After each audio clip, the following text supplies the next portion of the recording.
The year was 1865. The smoke of the Civil War still hung in the hills of Missouri like a ghost that refused to leave. Roads were torn, men were broken, and towns had forgotten how to pray. One gray morning, a creaking wagon rolled through the muddy road toward the small border town of Marble Creek.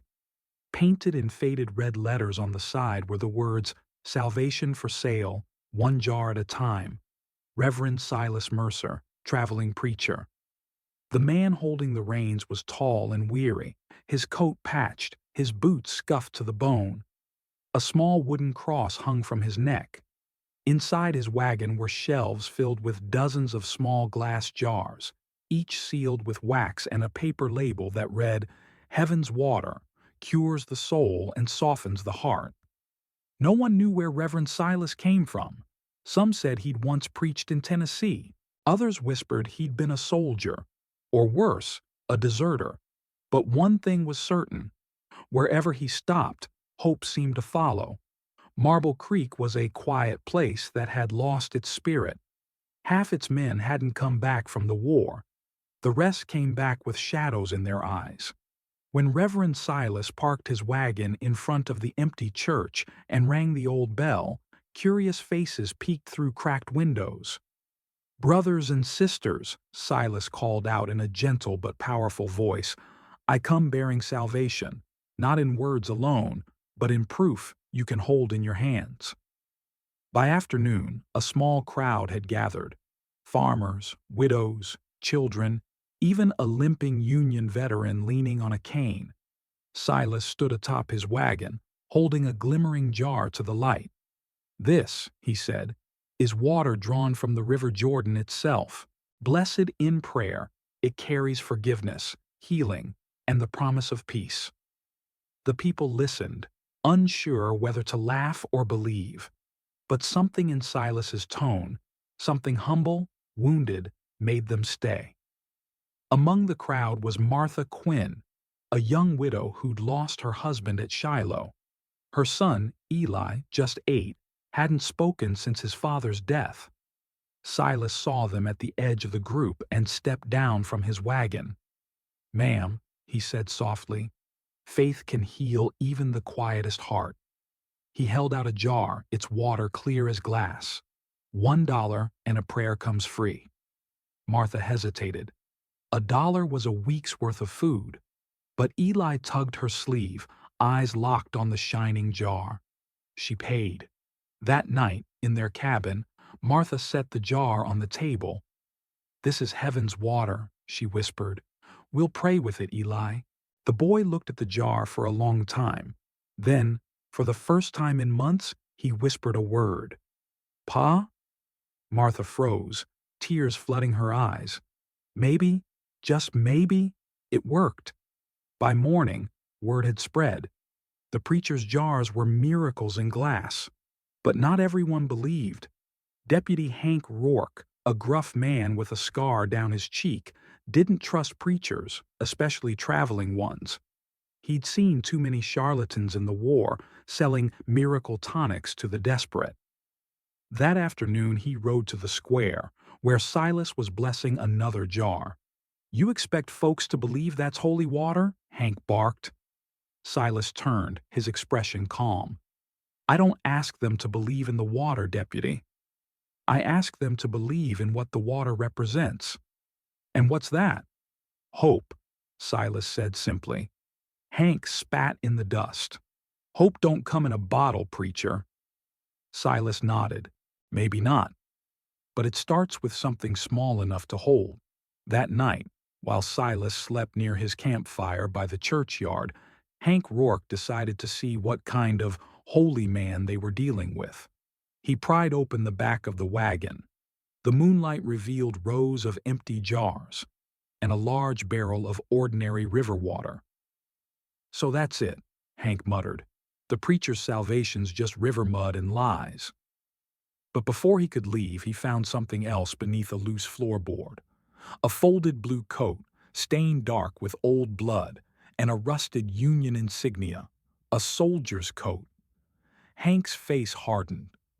"Looks like I found your real sermon, Reverend." The next morning, as Silas was blessing jars for a small crowd, Hank stormed up with the coat in hand. "This man's no preacher," Hank roared. "He's a fraud and a deserter." Gasps rippled through the townsfolk. Silas froze. His hand trembled as he looked at the coat. "It's true," he said quietly. "That coat was mine." "Then you admit it?" Hank demanded. Silas looked at the crowd. "I deserted, yes, but not the cause. I deserted when I could no longer bear what men did to each other in the name of God and country." A long silence fell. "I lost my faith," he continued, voice breaking. "And when I found it again, it was too late to save anyone but myself." No one spoke.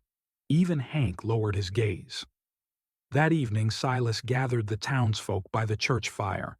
He told them everything. How he'd once been Chaplain Silas Mercer, preaching courage to young soldiers.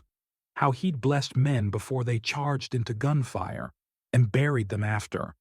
How, one night at Shiloh, he'd prayed for a boy named Nathan Quinn to survive, and the next morning found his body among the fallen. "I carried that guilt," Silas said, voice trembling, "until I realized maybe faith isn't found in miracles. Maybe it's found in what we do for the living." He opened one of his jars, poured the water onto the ground. "This isn't salvation," he said. "It's a reminder that even muddy water can reflect heaven if you look at it with a clean heart." The crowd was silent.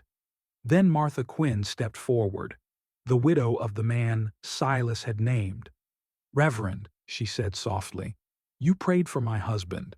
That's more than most men did." Tears welled in Silas's eyes. Later that night, Martha found Silas sitting by the dying fire. "Eli's been talking again," she said with a small smile.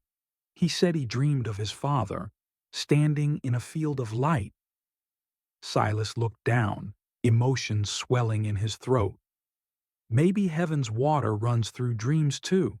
Martha reached into her shawl and handed him back the jar. "We don't need the jar anymore. We found what we were missing." Silas took it, his eyes glimmering with tears. "Then keep the prayer, Miss Quinn. It's worth more than any dollar." That night, for the first time in years, Silas Mercer prayed, not for forgiveness, but for peace. A week later, a violent thunderstorm struck the Borderlands. The river swelled, threatening to flood Marble Creek. Families rushed to the church for shelter. Silas and Hank worked side by side, piling sandbags near the levee. The wind howled like a wounded beast. As they struggled, Hank shouted over the rain, "You still think your jars can save anyone, preacher?" Silas smiled through the downpour. "Not the jars, the faith behind them." Then, without warning, the levee broke. Water surged toward the town. Silas saw Eli standing near the edge, frozen in terror. He didn't hesitate. He ran. The current was fierce. Silas grabbed Eli just as the water swept them both off their feet. "Hold on, son," he shouted. The boy clung to his neck as the river dragged them downstream. Hank and others threw ropes, shouting in panic, but the preacher and the boy were carried too far. Silas spotted a fallen tree ahead. With the last of his strength, he lifted Eli onto the trunk. "Don't be afraid," he gasped. "Remember your prayer." "Reverend," Eli cried, reaching out, but Silas's grip slipped. The preacher's body disappeared beneath the muddy water. By dawn, the floodwaters receded. The boy was found alive, clutching one of Silas's jars. Inside it, the water shimmered, not muddy, but clear as morning light.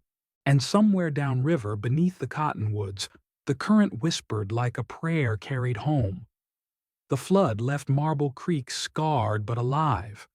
When dawn came, the muddy water had retreated, leaving behind broken fences, fallen trees, and one lonely jar resting at the church steps. Inside that jar was water as clear as glass, untouched by the storm. Martha Quinn found it and pressed it to her heart, tears mixing with rain. "The boy's safe," she whispered to the gathered townsfolk. "The Reverend saved him." But Silas Mercer was gone. The river had swallowed him whole. They searched for 3 days. No body was found. Only his wooden cross tangled in a willow root downstream. And from that day forward, folks said the river sounded different, as if it hummed the tune of an old hymn whenever the wind passed through its bends. Weeks passed. Eli Quinn refused to believe Reverend Silas was gone. Every morning, he'd walk down to the riverbank, holding the jar Silas had left him. He'd sit quietly, waiting, listening to the water. Sometimes he'd whisper, "You said faith is holding on when you can't see what's ahead."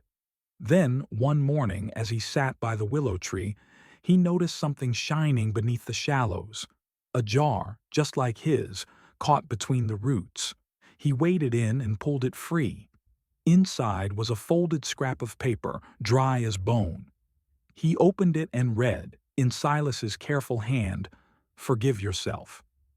"Heaven's closer than you think." Eli ran home, shouting. And before long, the story spread like wildfire. By autumn, travelers began arriving from other towns. People who had heard of the river preacher, whose jars could survive any storm. Some came to see the church Silas rebuilt with his words. Others brought their own jars, hoping to find one blessed by him. Martha and Hank didn't know what to make of it. "He never wanted fame," Martha said one evening as she lit a candle beside Silas's old wagon. "He only wanted people to believe again." Hank nodded slowly. "And maybe that's exactly what he gave them." They decided to keep his wagon by the church, not as a relic, but as a reminder that salvation can't be sold, only shared. One crisp morning, a man arrived in town wearing a fine black coat and carrying a journal. He introduced himself as Reverend Tobias Hill from St. Louis. "I heard rumors of a preacher who sold salvation in jars," he said. "I wanted to see the truth." Hank showed him the wagon and the jars that remained. Reverend Hill examined them closely, then said softly, "These jars, they're simple, ordinary glass, but the faith they stirred, that's extraordinary." He looked toward the river. "Maybe that's the miracle, that a man's goodness can outlive his breath." Before leaving, he asked to preach one Sunday service in Silas's honor. The townsfolk agreed, and that sermon would change everything. That Sunday, the church overflowed for the first time in years. Reverend Hill stood at the pulpit with one of Silas's jars in his hands. "People say this jar holds salvation," he began. "But I say, it holds something greater. It holds remembrance." He told the crowd that true salvation isn't found in bottles or rituals, but in the choices we make when no one's watching, the courage to be kind, the strength to forgive, and the grace to carry another's burden. As he spoke, the late morning sun broke through the clouds and streamed through the dusty windows, lighting the jar in his hands until it gleamed like pure gold. And for a brief moment, everyone swore they heard a familiar voice singing softly in the rafters. That evening, as people left the church, a young mother stumbled in, clutching her sick child. "Please," she cried, "I heard the preacher's jars heal." Martha, unsure, handed her one of the last jars. "It's just water, but faith can be stronger than medicine." The woman prayed over her child all night. By dawn, the fever broke. Word spread. And the next day, strangers flooded into Marble Creek carrying letters, tokens, and prayers. Hank watched from the porch, shaking his head in disbelief. "If this is a hoax, it's the kind the world needs." Martha smiled faintly. "Maybe Silas didn't bring holy water. Maybe he brought holy hearts." A year later, the town gathered by the river to mark the anniversary of the Great Flood and of Reverend Silas's sacrifice. They built a small wooden cross by the willow tree where Eli had found the note. The inscription read, He showed us that faith flows deeper than the river. As the ceremony ended, Eli, now taller, braver, his voice strong again, stepped forward and placed Silas's last jar at the foot of the cross. "I kept your prayer, Reverend," he said quietly, "and I'll keep giving it away." Then as the sun set, a breeze rippled the river's surface, and the jar glowed with a soft amber light before settling still. The townsfolk gasped. Hank whispered, "The river's still preaching."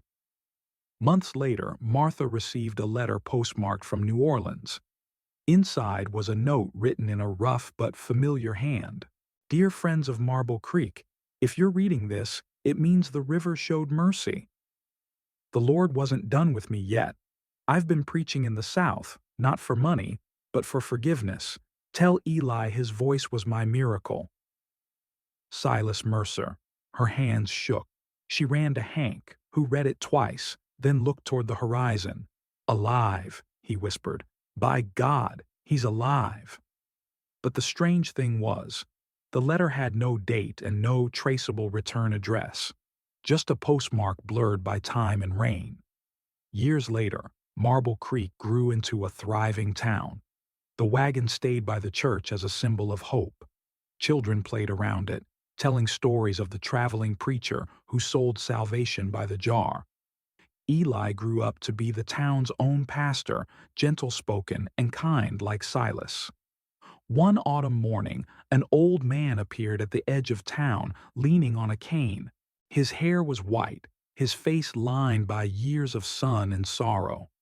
He walked slowly to the wagon, placed his hand on its worn wood, and whispered, "Home."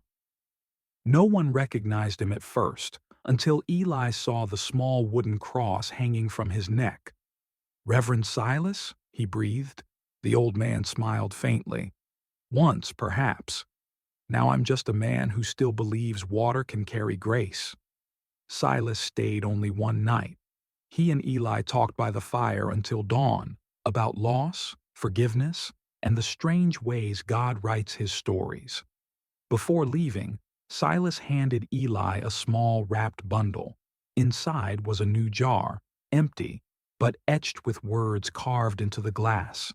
"Give freely. Believe always. Fill it with your own faith," Silas said softly. "That's the only kind worth sharing." When the morning sun rose, Silas was gone. No footprints, no wagon, no trail. But the jar remained on Eli's desk, catching the light like a captured prayer. And years later, when Eli grew old and the world had changed, the people of Marble Creek would still tell his story, of the traveling preacher who sold salvation by the jar, and of how, in the end, the water wasn't what saved them. It was the belief that it could.